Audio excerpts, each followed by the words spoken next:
So glad you guys can't see me dancing during that intro. All right, welcome into Under the Lights here on KSHB 41. It is week number 6 of high school football.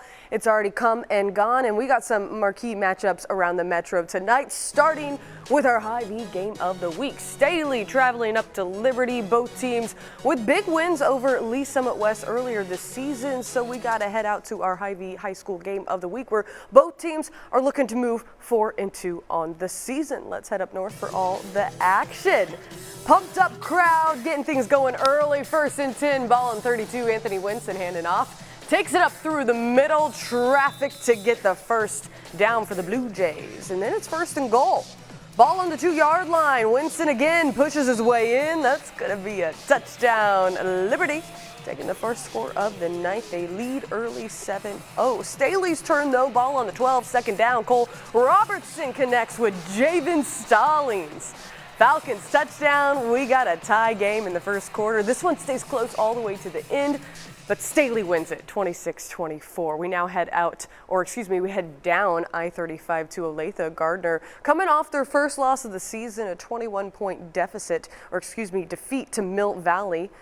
Olathe North with a perfect 4-0 win and a 63-7 victory over Shawnee Mission South last week. The Sunflower League standings, look at this. Heading into Friday night, Mill Valley and Olathe North on top at 4-0 with Gardner Edgerton third at 3-0. We'll pick it up middle first quarter. 27-yard pickup, Olathe North inside the red zone. Same drive.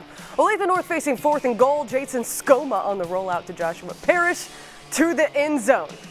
Can't come up with it, and we remain scoreless though. That's early 2nd quarter. Skoma can't find anyone. Scrambling around. Blindside block in the end zone, and Gardner Edgerton awarded a safety. They lead 2-0. Here we go. There's the scramble outside, taken down, and we move on.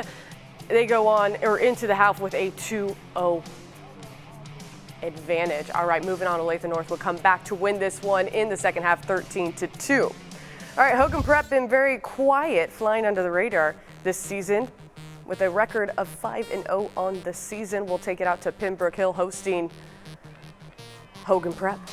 The Raiders getting things going, 7-0 to start. 1st and goal. Harry Falk hands it off to Augie Bush.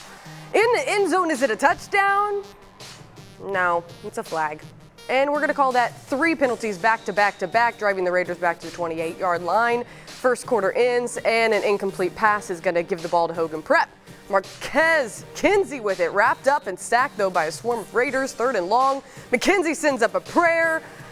The Raiders, they answer. Picked off by Pembroke's Josh Stahl. Raiders take over, which leads to this next play. A nice little handoff to Xavier May to the end zone. Touchdown. Raiders lead 14-0 in the second quarter. They go on to win 21-6. All right, headed into Friday night, the EKL standings have everyone looking up at Bishop Miege. Our next 2 opponents trying to gain position on them. Let's go Blue Valley West at Blue Valley North, picking it up in the first quarter of action.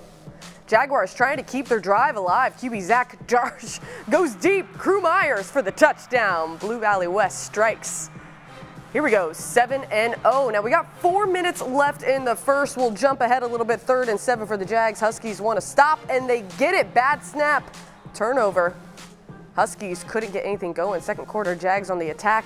Launches it to Andrew Colharp, left open. Touchdown, Blue Valley West 14-0. Northwest in scoring position now. It's 3rd and goal. Connor White hands it off to Grant Stubblefield, who gets it across the pylon.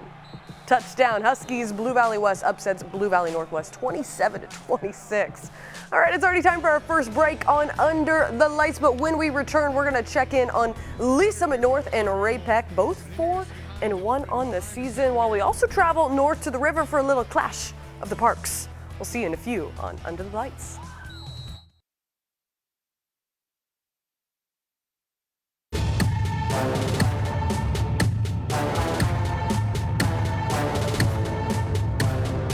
All right, welcome back into Under the Lights. We got more high school football to get through. I'm Haley Lewis, and we now check in on Battle of the Parks north of the river tonight. Park Hill taking on Park Hill South. Here are the team's last 5 matchups. Park Hill leading the series 4-1. Park Hill typically outscoring South by 14 points on average. Could the trend continue tonight? Well, let's head up to see all the action. Panthers trailing the Trojans 21-14 in this one, second quarter. South ball, Briggs Bartosh fights his way into the end zone for a touchdown, so South ties it up at 21. And we'll move it to 1st and 10 for Park Hill. Kendrick Bell here sends a prayer, launches it downfield, and the Trojans take it to the house. They take back the lead. Park Hill ball again. Bell starts to scramble a little bit as the pressure comes. Panthers get the sack. Here it is. Jamari and Kane credited there for the sack and tackle for loss. This one stays close all the way down the stretch. Park Hill holds on for a 42-35 victory. The game just ending moments ago. All right, here's a look at Lee Summit North and Ray-Pac's resumes this season. Both 4-1 on the year. North coming off a 40-34 win last week over Blue Valley Northwest. We'll pick it up middle first quarter. Lots on the line here tonight. Elijah Leonard here rolls out to his left, finds Jaden Hines all the way down the field. That's going to be a 74-yard strike and touchdown. Lee Summit North takes a 14-0 lead middle second quarter. Tanner Howes on the 14-yard touchdown, his third of the night. Yeah, you heard me right, third. North takes a 27-0 lead.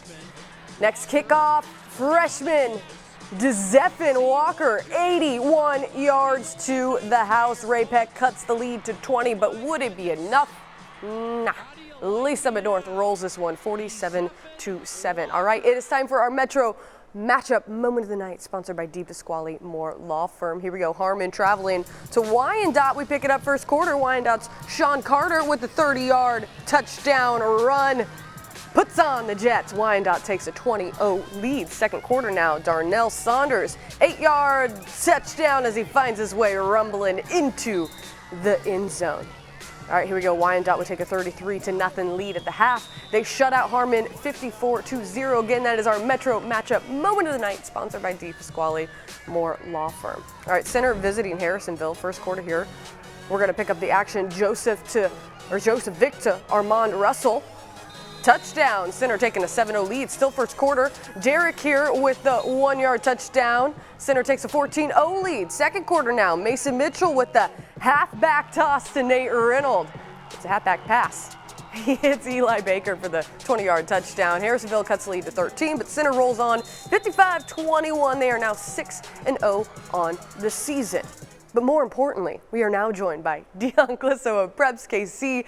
Another busy week, Dion, but we got week 6 in the books. I got to ask you about this matchup, Olathe North versus Gardner. What did you take away from that one? It was 2-0 at halftime. Now, I think, I joked with Mick on our podcast that if you wanted to see a good old school Sunflower football, that was going to be a good game. Two teams that like to run the ball and play defense. I didn't know we were going to see a Sunflower League game from 1966. But no, a good win by Olathe North. Gardner Richardson's a pretty good football team, and they've had to play Mill Valley and Olathe North the last 2 weeks, and Olathe North is undefeated. They're kind of barreling towards a showdown with Mill Valley for that Sunflower League title, and then they'll both go their separate ways in the playoffs. But definitely a good win by Olathe North. All right, quickly, besides the flashback to the past, Dion, what was your biggest surprise of the night? I'm going to say 2 surprises: the Blue Valley West comeback and win, and then the Lewisburg overtime win over Eudora. So 2 good wins for those teams on the road, and it just shows kind of the parity in 4A and in 6A. All right, Dion, plenty of interesting stuff. We got a little more to get to when you rejoin us here in a few minutes. We're going to take another break, a look ahead at what's coming next week as we return with Under the Lights.